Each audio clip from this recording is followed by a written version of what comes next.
Imagine une artiste qui a porté un genre musical à son sommet absolu, tout en devenant, par la seule force de sa voix et de son talent, le symbole de la lutte pour les droits des Afro-Américains et de l'émancipation des femmes. Bienvenue dans cette 8e vidéo du mois d'août, et j'espère que vous allez bien. Pour ceux qui ne sont pas au courant, je poste une vidéo par jour en ce mois d'août pour parler d'événements et de décisions qui ont impacté la musique. Aujourd'hui, on s'attaque à un monument parce qu'on va parler de celle qui est considérée par beaucoup comme la plus grande chanteuse de tous les temps, rien que ça. Alors, installez-vous confortablement parce qu'aujourd'hui, on va voir comment une fille de pasteur de Détroit est devenue, en un seul morceau, l'une des figures les plus importantes de l'histoire de la musique.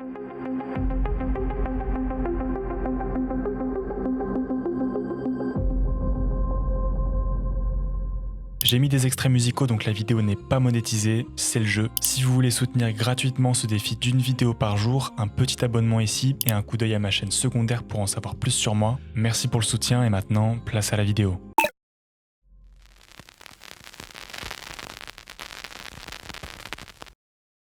Aretha Franklin naît le 25 mars 1942. Son père est un pasteur connu, ses sermons sont enregistrés sur disque et vendus dans tout le pays. Sa mère est elle-même chanteuse et pianiste de gospel. Tu l'auras compris, Aretha baigne dans la musique dès l'enfance. Elle apprend le piano et elle voyage dans tout le pays dès l'âge de 12 ans pour chanter dans la chorale de son père. La musique prend une place énorme, mais pas que.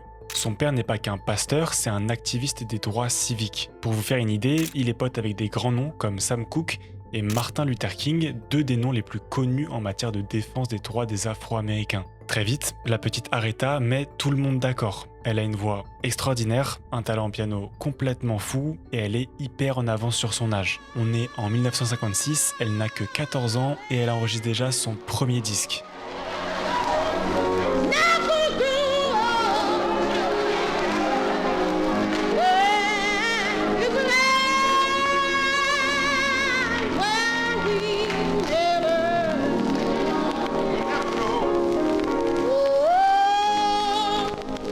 À partir de ce moment-là, on comprend que la petite Aretha est spéciale, déjà de par sa voix, et en plus il faut le dire grâce au réseau de son père, alors tout le monde essaye de la signer. Sam Cooke lui conseille de signer chez RCA, le plus grand label du pays. Le légendaire Berry Gordy, patron de la Motown, veut la faire venir chez lui, et au final, ce ne sera ni l'un ni l'autre, mais Columbia Records qui signera la petite pépite. On parle du label d'un futur Bob Dylan, donc c'est quand même du sérieux, mais au final, je vous spoil, ce ne sera pas un très bon choix. Parce que chez Columbia, les disques étaient très arrangés et écrits à l'avance, le contraire de l'éducation gospel d'Aretha, où l'improvisation était la clé. Elle passe alors entre les mains de plusieurs producteurs sans qu'aucun ne lui impose une direction claire. On lui fait chanter du jazz, du blues, des standards de comédie musicale. Le problème n'est pas le talent, tous les professionnels reconnaissent son talent, le problème c'est qu'il n'y a aucune stratégie. À l'inverse d'Elvis ou de Chuck Berry qui sont en train de tout exploser en ayant des stratégies hyper efficaces, 6 ans passent et Aretha n'a toujours aucun single qui perce vraiment. On est fin 1966, son contrat expire, elle a 24 ans, une voix reconnue par toute la profession mais toujours zéro hit. Elle signe alors chez Atlantic Records et il est là, le game changer. Parce que, contrairement à Columbia, Atlantic s'est construit depuis les années 50 sur le R&B et le blues, avec des artistes comme Ray Charles, et c'est une maison qui sait comment produire ce genre de voix. Chez Atlantic, les musiciens jouent à l'oreille, sans partition, et construisent l'arrangement en studio autour de la chanteuse. Là, on est de retour aux vraies racines d'Aretha. Le contexte ajoute une tension supplémentaire. Les studios d'Atlantic sont situés dans l'Alabama, et en 1967, l'Alabama applique encore la ségrégation raciale dans l'espace public. Le mouvement des droits civiques est alors à son sommet dans cette région. Pour résumer la situation, on a une artiste hyper talentueuse qui, en changeant de label, se retrouve beaucoup mieux entourée pour faire parler son talent et qui, en plus de ça, se retrouve dans un contexte qui va la pousser à s'engager encore un peu plus. Et c'est tout ce contexte qui va l'amener à prendre une décision qui va changer l'histoire. Pour son premier morceau chez Atlantic, elle veut faire une reprise de ce morceau. What you want, honey, you got it. And what you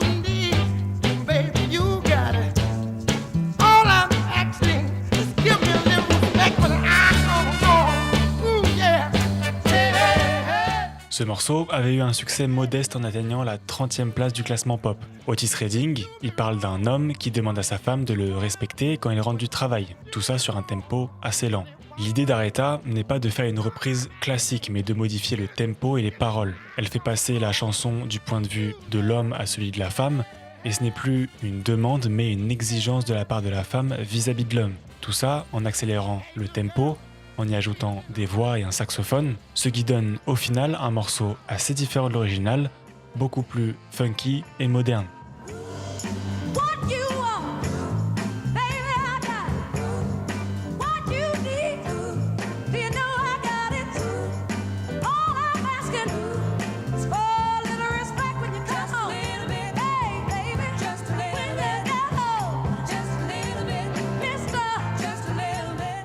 Le morceau sort le 16 avril 1967 et il est là le premier hit d'Aretha. Il atteint la première place du Billboard et reste numéro 1 pendant 8 semaines consécutives. Les ventes cumulées du single et de l'album qui ira avec atteignent 3,5 millions d'exemplaires seulement sur l'année 1967. Il devient alors un succès international, certifié disque de platine dans 5 pays et disque d'or dans 3 autres. Aretha n'était même pas une star nationale qu'elle devient quasi instantanément une star mondiale. Mais en réalité, vous savez que j'aime bien parler de chiffres et de récompenses. Bien qu'il soit impressionnant ici, c'est surtout l'impact sociétal qui est important. Le morceau devient immédiatement un geste politique, et il faut bien comprendre que c'est un tournant majeur dans l'histoire de la musique. Aretha Franklin parle au nom des femmes et exige l'égalité et la considération au sein du couple. C'est une prise de pouvoir inédite pour une femme noire en 1967. Pour vous donner une idée, en France, ça ne faisait que 2 ans que la femme pouvait ouvrir un compte bancaire sans l'autorisation de son mari. Aux États-Unis, la communauté afro-américaine, alors en pleine lutte pour ses droits civiques, s'identifie immédiatement au morceau. Le mot « respect » devient le symbole de la demande de dignité face à la ségrégation et au racisme systémique. Aretha Franklin n'a pas inventé la musique engagée. La musique de protestation existait bien avant elle. Depuis les années 30, des artistes dénonçaient déjà le lynchage des Afro-Américains, mais si l'engagement existait déjà, Aretha Franklin a brisé plusieurs barrières majeures qu'aucun artiste avant elle n'avait réussi à faire tomber. Avant Respect, la musique engagée était souvent triste ou mélancolique. It's been a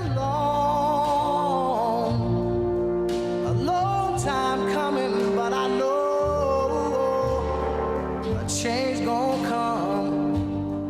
On pleurait sur l'injustice. Aretha arrive avec un groove et une énergie débordante. Elle fait danser les gens sur de la politique. Le morceau devient numéro 1 des classements pop, jusque-là destiné aux artistes blancs. C'est le premier morceau ultra engagé qui passe partout, dans les clubs, dans les autoradios, les salons et les manifs. La narration a également changé. Avant, dans les morceaux engagés, le narrateur espérait que le changement viendra. Aretha, elle, ne demande pas, mais elle exige. Elle ne se lamente pas, elle dicte ses conditions. Elle a transformé la musique engagée en une prise de pouvoir pure et dure. En plus de ça, l'engagement du morceau est global, et c'est le changement peut-être le plus radical. Avant, les chansons engagées traitaient soit des droits civiques, souvent portés par des hommes, soit de la condition des femmes, souvent portée par des femmes blanches. Aretha Franklin a fusionné les 2 combats en une seule chanson. Elle parle à la fois du racisme subi par les Afro-Américains et du patriarcat subi par les femmes. Elle a prouvé qu'une femme noire pouvait porter un message universel. Aretha Franklin, ce sera 38 albums, 75 millions de copies vendues, dont l'album de gospel le plus vendu de tous les temps,